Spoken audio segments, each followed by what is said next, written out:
The American Society of Civil Engineers has called the Panama Canal one of the seven wonders of the modern world. It was one of the most difficult engineering projects ever undertaken, and it is considered to be one of the greatest engineering achievements in the 20th century. This project has changed the world for the better by creating a shortcut for ships between the Pacific and Atlantic Oceans. The Panama Canal is a perfect example of integrating the theme exploration, encounter, and exchange. Since the late 19th century, when Europe and the United States undertook the task of building the canal, exploration was an important part of the planning stage. They realized that a faster way was needed for ships to reach the Pacific Ocean from the Atlantic Ocean. A ship traveling between New York and California could reduce its travel by over 8,000 miles by using the canal instead of going around the tip of South America. They explored Central America and found out that the narrowest and most practical route to build the canal would be through Panama, which at that time was part of Colombia. The route of the canal was determined by the European explorers who had gone into northern Colombia with many risks involved. The Americans first wanted to build the canal through Nicaragua, which would have been a much longer distance. They later were convinced by the French that Panama was more practical. The French were the first to begin the construction of the canal.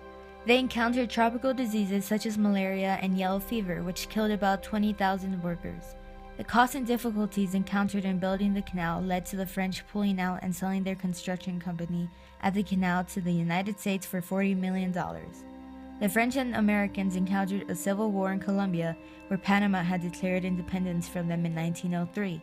The Colombians didn't ratify the agreement with the U.S. to build the canal, so people in the region revolted and declared their independence from Colombia. Just like the French, the American Canal Construction Group also encountered tropical diseases, which killed thousands of workers. The U.S. lost far fewer workers than the French because improvements were made with sanitation, and great efforts were made to reduce disease from mosquitoes by ridding areas of standing water where they live and breed.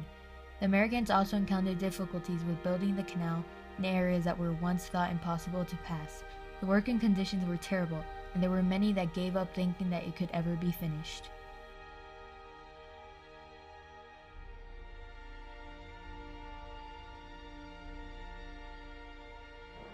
Now we are traveling along some of the 160 miles of track that were laid down on the bottom of the canal, track that constantly had to be shifted as the shovels dug away at Mother Earth. Right at this spot in the picture, modern Grace liners float on a watery bridge that rises 45 feet from where these rails are.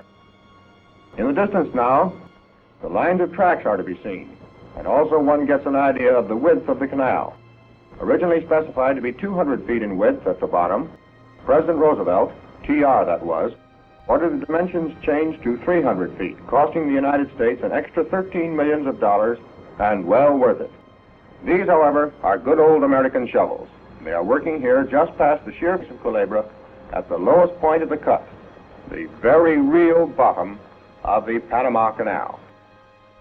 The U.S. Army Corps of Engineers worked on building the Panama Canal between 1904 and 1914. The eventual completion in 1914 by the United States greatly improved the exchange of shipping goods between the United States and other countries. The shipping and exchange of goods was more efficient because the route of travel time of the ships was reduced. This reduced the cost of shipping, which in turn promoted more exchange between the United States and other countries. The improved exchange also helped to advance and improve the economies of other countries in the world. The canal connects over 160 countries and over 1,700 ports by allowing quicker access between the Pacific and Atlantic Oceans. It has also enabled the United States to become a world power because of the benefits it realized from the exchange of goods with these other countries.